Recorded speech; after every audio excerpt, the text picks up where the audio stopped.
everybody! Good morning! Kumusta kayo dyan? Sa lahat ng mga ka-viewers ko, maraming salamat sa panunood at walang sawang panunood sa videos ko. Today's videos mga ka-viewers, aking ibabahagi kung paano nga ba gawin ang pag-fill up ng declarations of residence and of course, consents and authorization.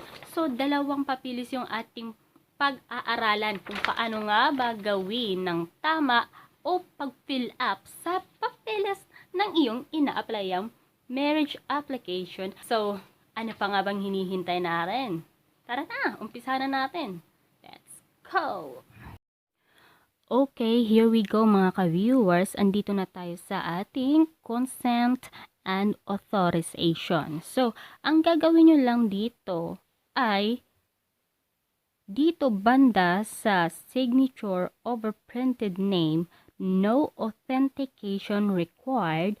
Ang gagawin nyo lang dito, of course, bago nyo muna pala pipirmahan at lagyan ng inyong pangalan, of course, babasahin nyo muna kung ano nga ba ang ibig sabihin ng consent and authorization. So, ang ibig sabihin nito, eto, basahin muna natin mga ka-viewers, no, diba? So, to whom it may concern. So, consent and authorization, ibig sabihin, pumapayag ka ba at nagbibigay ka ng pahintulot. So, itong consent and authorization dito natin mamaya maiintindihan. So, basahin muna natin. I hereby agree that the truthfulness and genuineness of the documents pertaining to me and my immediate family that were submitted to the German Embassy Manila shall be verified. I gave my consent of the bearer of the original of this declaration to verify my document by making inquiries and requesting authenticated document at the issuing offices of the said document. So, ibig sabihin lang nito, yung consent authorization na ito ay nagbibigay ka ng pahintulot na sumite or halimbawa may mga gagawing mga CI yung German Embassy. So, ito yung ibig sabihin ng consent and authorization na nagbibigay ka ng authority. So, yun yung ibig sabihin ng consent and authorization na ibig sabihin ay nagbibigay ka ng pahintulot. So, ang gagawin nyo lang dito ay dito banda, dito sa area na to, signature above printed name, no authentication required. So, ibig sabihin, wala siyang authentication. Original ang kailangan dito. Ibig sabihin, ay sulat kamay at gamit yung black na ballpen dito. Hindi kailangan yung computerized. So, ang gagawin nandito ay dito, itong papilis na to na consent and authorization ay isang PDF file na pwede nyo siyang i-print sa computer nyo. So, umpisahan na natin kung paano natin gawin itong signature above printed name, no authentication required. So, like for an example, yung pangalan ko ay si Dalagang Pilipina. Ang gagawin ko lang dito ay ilagay ko dito ang aking pangalan. So, Dalagang Pilipina. So, take note mga ka-viewers, pag sinabing printed name, ibig sabihin dyan, ilagay nyo yung inyong complete name, yung inyong first name, middle name, and last name. So, kung wala kayong middle name, okay lang yan. Okay? And tapos, kapag nailagay nyo na ang inyong printed name, ang gagawin naman natin dito ay signature. So, ang gagawin lang natin ay magbibigay tayo ng perma. So, ang perma ko, like for example, is like this. So, finish. Yun lang yun. And no authentication required. So, yun lang, napakasimpleng gawin. Signature above printed name, hindi na kailangan ng authentication required. Next na katanungan, dito banda. Okay. May note siya, please note. The Embassy of the Federal Republic of Germany has received all necessary fees for the processing of this verification. Therefore, no person, including the bearer of the original of this document, is entitled to demand or accept any fees or favor. So, ito naman, so hindi na natin ito kailangan. So, ang gagawin lang natin ay hayaan natin dito banda na blanco siya. Dahil ang nakasaad dito banda ay signature and seal of the consular officer, German Embassy, Manila.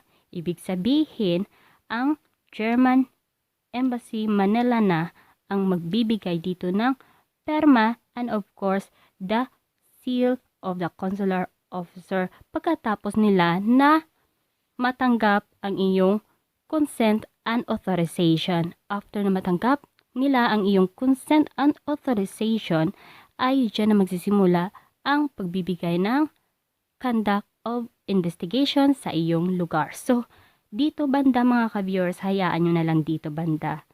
Dahil German Embassy na ang bahalang magbigay ng kanilang signature o perma. So, ito, tapos na ito. All what you gonna do is to take, kailangan nyo lang ng black ball pen and of course, original handwritten ng iyong pangalan, complete name, and of course, ng iyong perma dito banda sa may taas.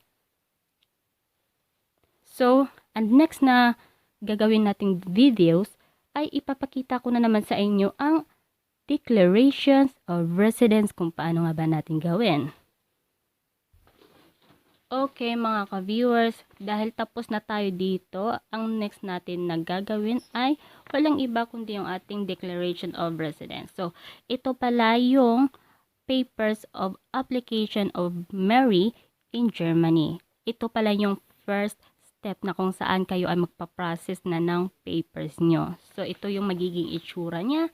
Okay, here we go. Sa pangalawang concern ng karamihan ng mga nag-apply ng marriage of application in Germany, yung declaration of residence, kung paano nga ba nila gagawin. So, ito yung sample. So, here we go, yung sa declaration of residence, ito yung itsura niya. Ayan. So, okay. So, dito banda sa declarations of residence, ito yung magiging itsura niya. First, makikita mo dito Manila and date. So, dito, lagyan natin ng date. So, yung ginagawa ko sa paglagay ng date, like for an example, today is February. Maglagay tayo dito ng February 28, 2020. 20 nga ba ngayon or 21? Ito yung nilagay ko, February 28, 2021.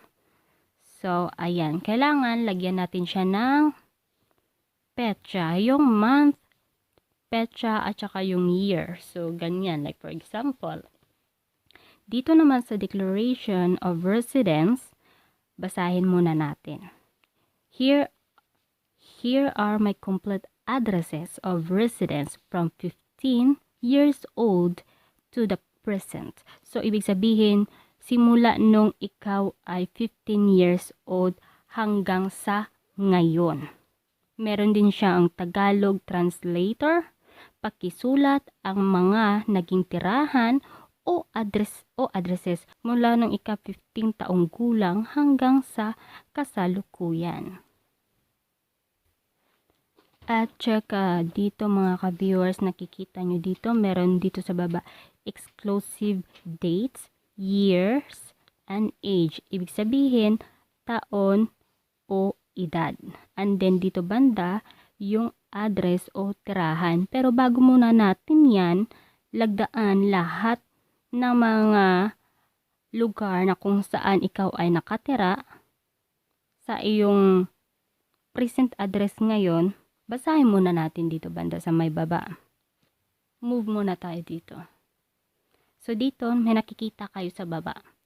Signature over printed name. Ibig sabihin ulit, lagyan mo ng iyong complete name, first name, middle name, at saka yung iyong apelyido, last name. Dito sa baba, meron siyang notes. So, kailangan natin ito basahin bago natin ito kumpletuhin. For minors, signature of parents or guardian. So, ito yung mga minors na to, kailangan pa ng perma ng kanilang magulang o yung kanilang mga guardian na nag-aalaga sa mga minors. So, a declaration of residence in English language stating the complete addresses in the Philippines from age 15 since birth. So, lagyan natin dito yung including detailed information to the addresses, street, house, number, and etc. And if applicable, as well as a sketch or draft with the nearest landmark is strictly required to be submitted by the applicant. Yung sa sketch naman, soon ipapakita ko sa inyo yung sketch. Okay? So, pag kung gusto nyo mag-request kung paano gawin yung sketch, ano nga ba yung ibig sabihin ng sketch, at ano nga ba yung magiging kaugnayan ng declaration of residence dito sa sketch. So, mag-comment down below lang kayo para magawa natin ng videos. So, ngayon, ang ating tatalakayin ay ito munang declarations of residence. So, umpisahan na natin mga ka-viewers. So, dito, dahil syempre ako ay hindi naman minors, at saka ipagpalagay natin na 28 years old ka na, hindi mo na kailangan ng signature of parents or guardian dahil ikaw ay nasa tamang edad na. So, ang gagawin mo lang dito ay i-fill upan ito, exclusive dates, years, and age. So, like for an example, nung 15 years old ako, ay nasa, like for example, ilagay natin dito, 15 years old, years and age. So, 2015,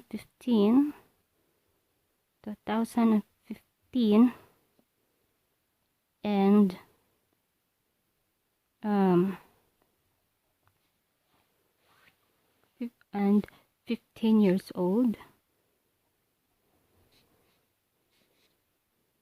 15 years old.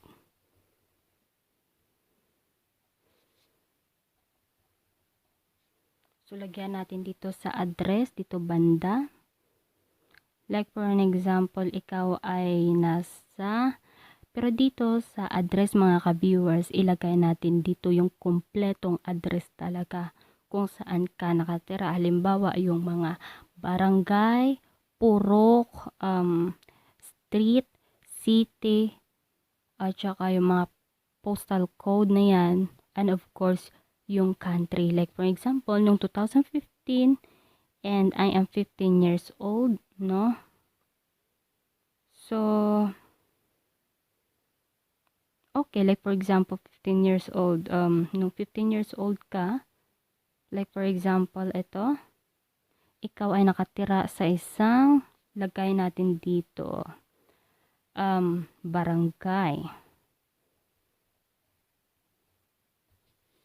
barangay San Isidro. San Isidro.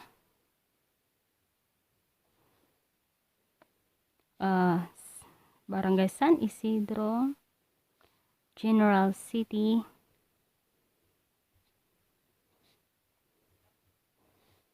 yung postal code dito banda, at saka pagpalagay natin 101, so ayan postal code, at saka Philippines. So, example lang naman ito. Ayan, noong ikaw ay 15 years old noong 2015, example lang naman yan. And then, noong 2016, lagay natin dito 2016 and 16 years old. Okay. No, ikaw ay 16 years old.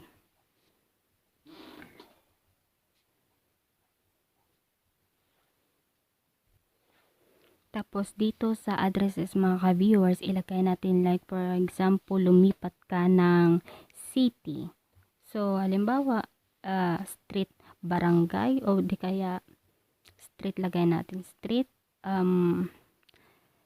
San Pedro. Pedro Street, Laguna.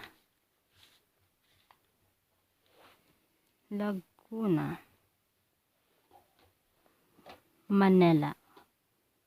Sa Laguna, tapos yung kanyang postal code dito, lagay natin 2121 Philippines.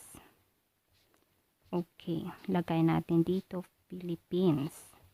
Tapos, halimbawa dito naman noong 2017 up to pagpalagay natin 2020.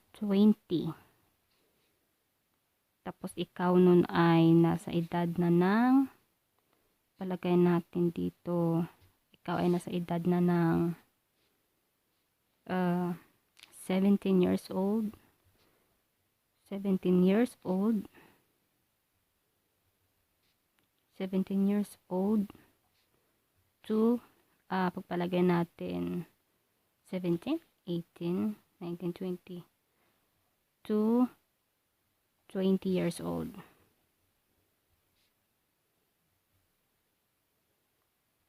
So, lagay natin dito, ikaw ay, pagpalagay natin, ikaw ay pumunta sa Manila.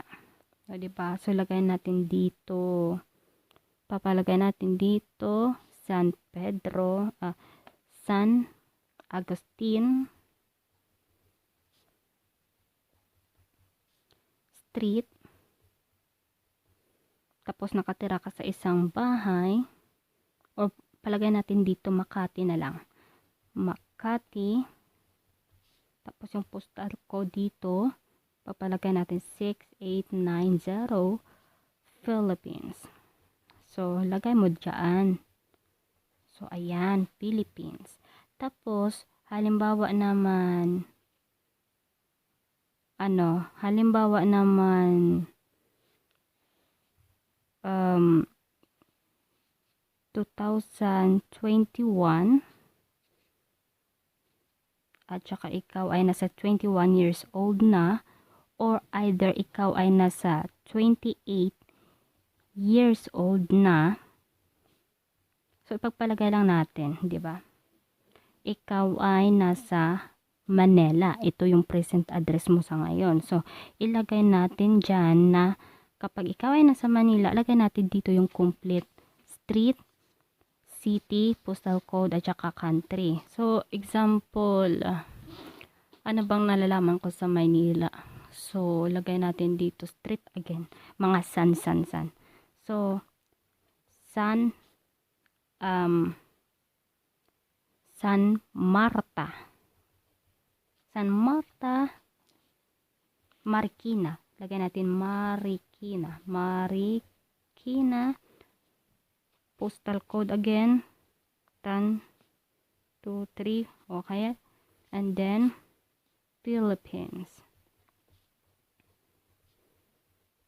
Okay. Pagkatapos nito, na makumpleto na neto, ilagay lang natin dito banda ang iyong kumpletong pangalan. So, example, pangalan ko ay si Dalagang Pilipina. So, lagay natin Dalagang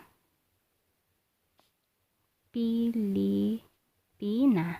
Pagkatapos nito, lagyan natin ng ating signature. So ganyan lang kasimple mga ka-viewers. So, ganito ang paggawa ng inyong declaration of residence. Okay? Huwag kalimutan lagyan ng complete name at saka signature dito. So, take note mga ka-viewers, itong declaration of residence kapag hindi ka minor at saka nasa tamang edad ka na, especially kapag ikaw ay nasa 28 years old na.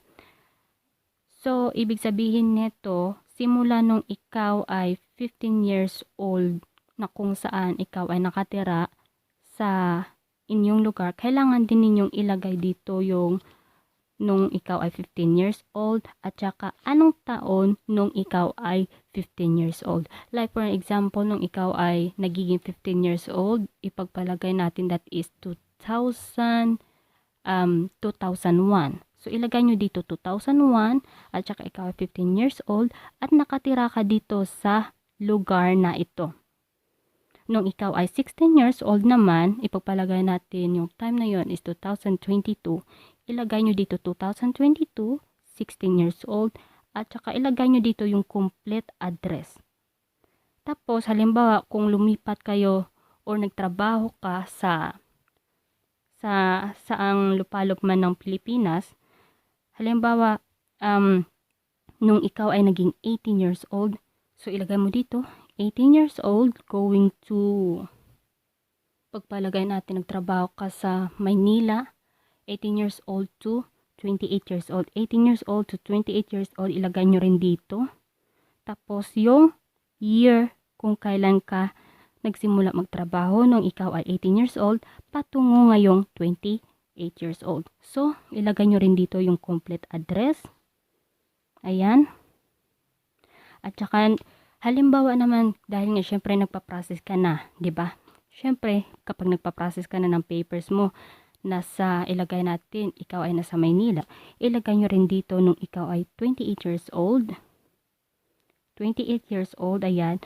At saka yung year na kung saan ikaw ay noong 28 years old. So, nung 28 years old ka, year 2021 ka nag-process, ilagay nyo rin dito yung complete address. Ayun. So, yun yung ibig sabihin ng Declaration of Residence at kailangan nyo lang dito lagdaan yung inyong complete name at saka signature. And after that mga ka-viewers, itong mga addresses na to, ito yung mga address o tirahan na ilagay nyo, ito yung pupuntahan ng mga staff ng German Embassy na nagbibigay ng authority na sila ay pinapayagan mo na halukayin itong mga lugar na kung saan ka nakatira dahil sila ay magtatanong kung kilala ba nito yung itong taong to, mga ganyan, at doon malalaman kung sino ka. So ito yung purpose na meron kayong address at saka taon at saka yung edad. At saka ito din yung reason kung bakit meron kayong consent and authority, ibig sabihin na nagbibigay ka ng pahintulot sa mga staff na magbubusisi ng iyong pagkatao o pagkakakilanlan. So, ito yung ibig sabihin kung bakit meron tayong consent and authorization. And the rest, kailangan ang magbibigay na ng rest signature ay yung German Embassy of Manila tungkol sa mga result na kanilang nag-gathered na information tungkol sa'yo. Finally mga ka-viewers, I hope in this videos ay marami naman kayong natutunan kung paano nga ba gawin ang declarations of residence and consent and authorization sa pag-apply ng inyong marriage application visa. Sa mga nagsisimula pa lang at nagtataka kung paano nga ba gawin ang mga bagay-bagay na ito, sundan nyo lang instruction ko at kailangan kompleto, and I hope na itong videos na ito ay nakakatulong pa ng napakaraming kaalaman ukol sa kung paano nga ba mag-fill up at ano nga ba ang dapat gawin. So, hanggang dito na lang yung aking videos mga ka-viewers, and I hope na in this videos marami kayong natutunan. And if you want something to question about on how, or marami kayong mga kailangang itanong sa akin, mag-comment down below lang kayo para isubmit ko kung ano pa nga ba yung mga nalalaman ko at para kayo ay aking matulungan sa inyong request requirements. So, good luck and see you for my next vlog. Of course, huwag kalimutan mag-subscribe para lagi kayong updated sa bago kong videos. So, see you for my next vlog. Tschüss!